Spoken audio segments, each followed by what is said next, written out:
United States put 7 goals past Grenada, and against El Salvador, they used a tactic that you've seen before employed by Pep Guardiola, and using that tactic, it helped them qualify for the semifinals of the 2023 CONCACAF Nations League. The squad relied on what is called positional play to disorganize the defense and create attacking threats. Today, we're going to find out just what the US men's national team was up to and how any team can score more goals using positional play in the modern game.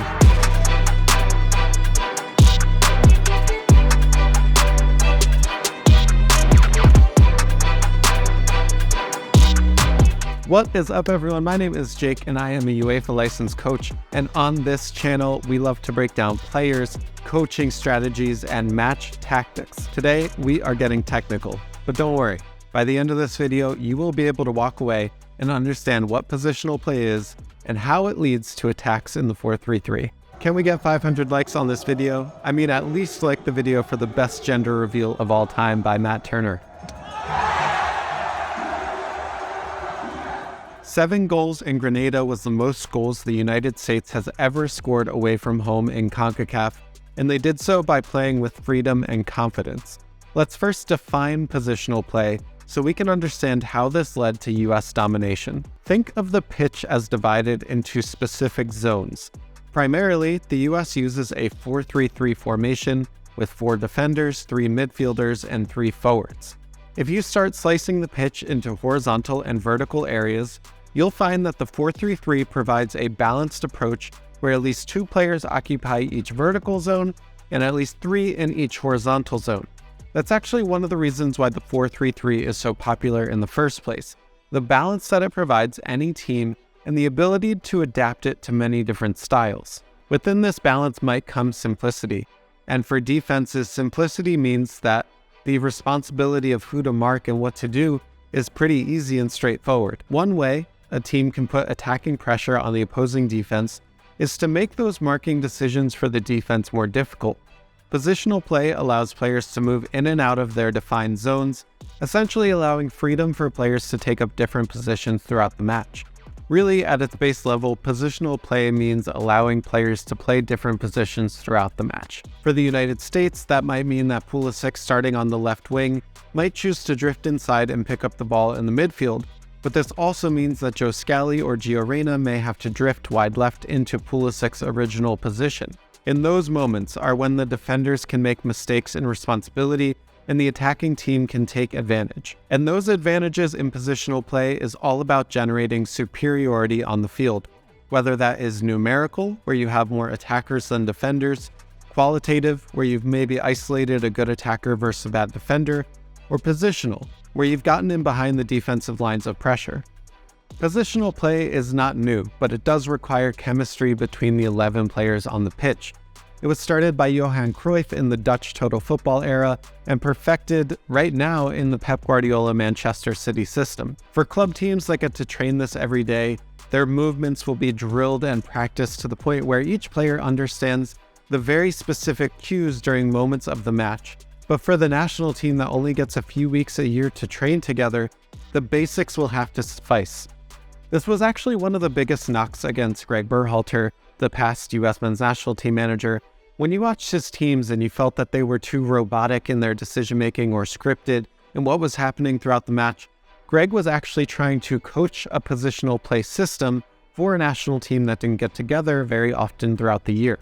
Greg was hoping that he could instill in his players that they would take certain actions based on the game state or the cues within the match. But Anthony Hudson, the interim manager, had said that he's trying to allow more freedom in the attacking third for the US.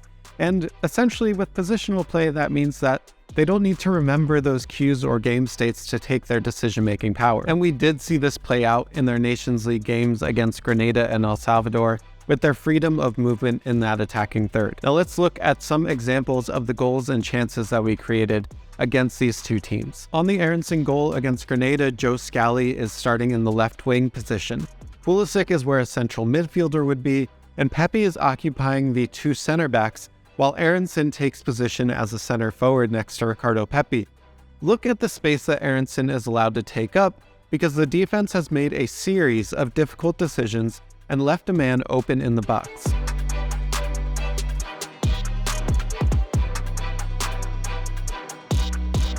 Then let's watch the last 3 chances for Zendejas, because in all 3 of these shots that he takes, he's in different positions or starting positions on the pitch. On his goal, he's central ahead of Daryl Dike in a transition moment. The save shot that comes after is when he's coming on the back post from a left wing position. And in the last shot with his right foot, he recovers a loose ball from the central position and takes the shot with his right. Now imagine you are a defender for Grenada, right?